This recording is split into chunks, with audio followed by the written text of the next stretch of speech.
그 지난주만 해도 윤석열 대통령이 도어 스태핑을 재개할 거라는 얘기가 많이 나와서 바로 그 주에 시행될 줄 알았어요. 이행될 줄 알았는데 주변에서 여전히 반대하는 분들이 많다는 얘기를 들었어요.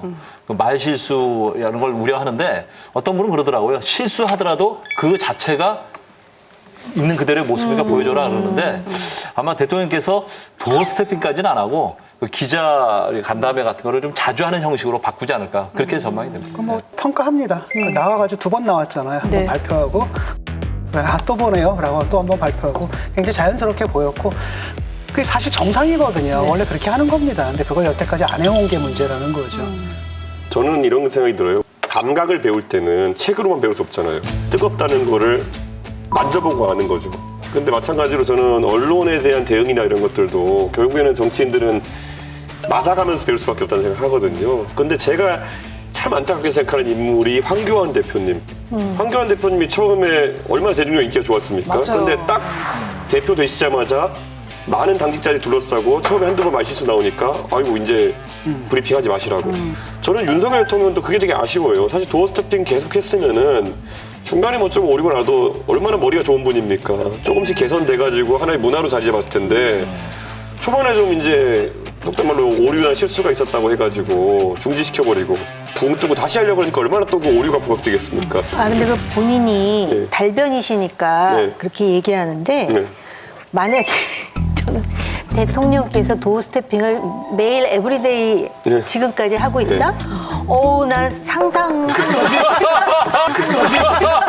그 얘기 알았어 내가. 아니 차라리 그러면은 이렇게 간헐적으로 중요한 매일 할게 되게, 아니라. 그렇게 하면서 중요할 때만. 에브리데이 루틴보다는 그게 낫지 않을까. 그 정치인들이 보통 그 마이크가 켜졌을 때하고 예. 꺼졌을 때 다른 분들이 있잖아요. 대표적인 이낙연 대표도 마이크 꺼졌을 때와 켜졌을 때 다르신 분이잖아요.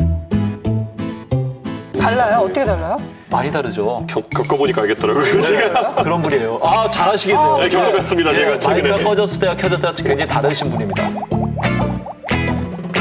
그 이준석 대표도 사실 뭐 방송 여러 번 네. 하시지만 또 편하게 얘기할 때 조금 다른 면도 예, 있거든요. 예. 제가 묻는 거는 윤석열 대통령은 마이크가 켜졌을 때 꺼졌을 때 제일 잘 아시잖아요. 여기 계신 분 중에 어떤 스타일인가요? 비슷하죠. 그런데 윤석열 대통령 확실히 제가 대선에서 이제 같이 옆에 있을 때 봤더니만은 박수 치면 춤추는 스타일입니다. 네. 칭찬 좀 해주지 그랬어요. 그래 많이 했죠. 그래서 우리가 그때 막 어퍼컷하고 다니고 이럴 때 잘하신다니까 더 액션이 커지고 막 이러다가 이제 그러니까 확실히 좀 그런 흥을 타시는 캐릭터예요.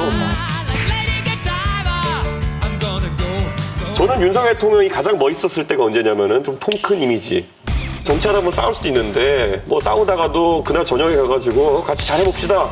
그렇게 하면은 좀 풀리는 이미지고 이런 게 멋있었던 거고 그럴 때만 지지율 반등이 났던 건데 대통령은 갈수록 그 지지율 정치 20% 30%대 정치에서 위축되어 갔던 거예요. 그러다 보니까 옆에 정말 하수들이 붙었습니다.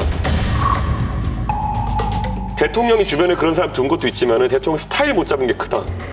저는 우리가 좋아했던 검사 윤석열의 모습 그리고 초기의 통 큰 모습 그게 날아간 게 본질적인 거고 지금도 대통령은 그걸 회복하기 위해 노력해야 되는 겁니다.